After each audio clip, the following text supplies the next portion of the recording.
President Donald Trump has endorsed Texas Attorney General Ken Paxton in Texas's closely watched Republican U.S. Senate primary runoff. Paxton and incumbent U.S. Senator John Cornyn are facing off in a runoff election next week.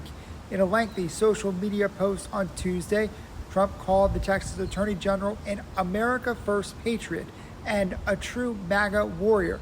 The president praised Ken Paxton's support for conservative priorities such as eliminating the filibuster in the U.S. Senate and passing the Save America Act, while also contrasting him with Senator John Cornyn.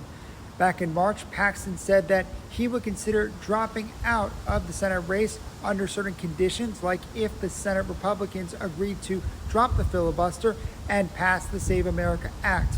That would add stricter proof of citizenship requirements for voting.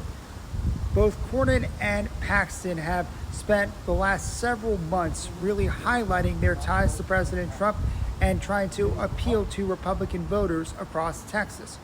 Cornyn recently introduced legislation that would designate U.S. Highway 287 as Interstate 47 or Trump Interstate. The proposed interstate would stretch from Port Arthur, Texas to Montana.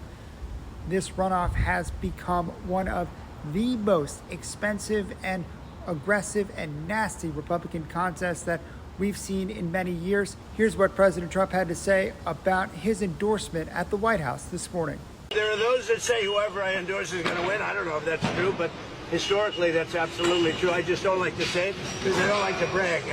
Senate Republicans in Washington pushed President Trump quite heavily to endorse Senator Cornyn. Senate Republicans made the case that Paxton is too controversial to win in November. He's been dogged by allegations of abusing his office, bribery, fraud, and infidelity. It led to a 2023 impeachment trial where the Texas Senate acquitted him. On Monday, I asked Senator Cornyn if at that time he was still hopeful for an endorsement. I think that ship has probably sailed. The president's, I know I've talked to him about it a lot, and I think he doesn't want to disappoint some of his own supporters by picking sides in this race, which is fine. That's his prerogative. We're not slowing down. Whoever wins next week will advance to the November general election and face Democrat State Representative James Tallarico. Early voting runs through Friday. Election day is 1 week from today.